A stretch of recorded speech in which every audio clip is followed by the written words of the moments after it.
As a makeup designer, I think that our key responsibility is to support the performance by an actor. And then I think there's an additional responsibility when you are looking to create a real life character, and that involves a lot of research and trying to be as authentic as possible to the appearance of that person, which was the case of Tammy Faye.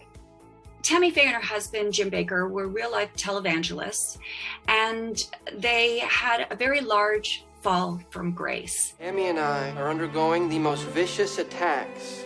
Serving God don't feel like it should be a money-making opportunity. And through my research, listening to the old PTL recordings and Tammy herself in all her interviews, and what I discovered was that I really believe I had a misconception of who she was. I found her to be an incredibly empathetic, actually really beautiful human being. She exuded, I think, the real tenets of being a good person. She taught tolerance and acceptance, and being authentic to yourself and being the best person that you can be. And that authenticity became super important. And we wanted to convey that. Some of the steps that we went through to portray Tammy Faye as authentically as we could, it was such a team effort. We had Justin Raleigh and his team from Fractured Effects who did the prosthetics. Stephanie Ingram did hair, Mitchell Travers did costume, and then myself doing the beauty side of things. One could not have moved forward properly without the other. So I think that was a really key element. And then Tammy Faye told us a lot about herself in her interviews. And you just had to look at her. She was very well put together. Everything matched and coordinated. She loved shopping at drugstores and Target. She loved pinks. And we had sort of three major stages. So there was a very young stage of Tammy Faye where she was at Bible college, and she created a little bit of a ruffle then because she did wear a little bit of makeup. I think that's where we first saw her love of it. And then we have a period where sort of that middle ground where we see her on the Christian Broadcast Network, we see her on PTL, and there's a lot of color and everything was that true matchy-matchy. And we saw the brighter colors. We saw violets and blues and pinks.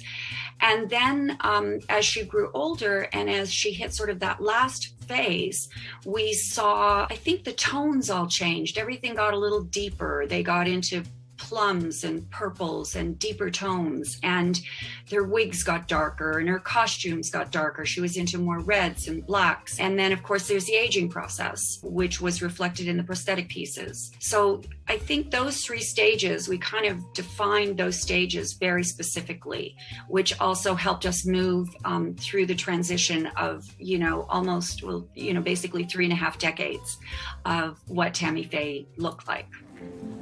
Okay, do you want a little remover? Oh no, that's it. That'd be all, they're permanently lined. Oh.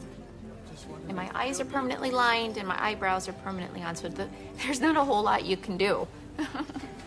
My goodness, I didn't know.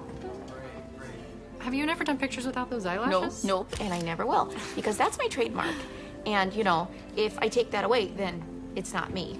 And no one's gonna wanna look at me without my trademark, so I hold on to that. Doing something like this, it does involve a lot of research, and she often talked about some of the brands she used. For example, she used L'Oreal Lash Out. That was her choice of mascara. And she used a lot of drugstore brands.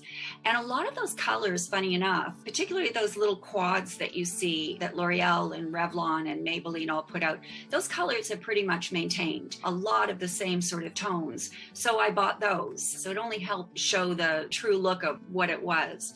So I think that research is super important.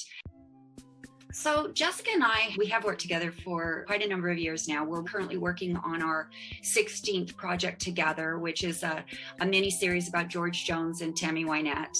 And I think the lovely thing for us is, Jess is an amazing collaborator.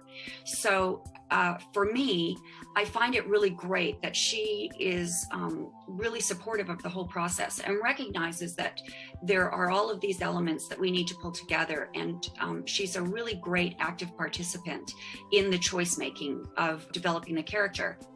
It is a joy to work with somebody who is engaged in what we do and has a love of what we do, that I feel, because I love my job. And so to be honored in this way, I actually can't quite believe it. However it all falls, this is brilliant, and I'm really happy with every element of it as it stands right now.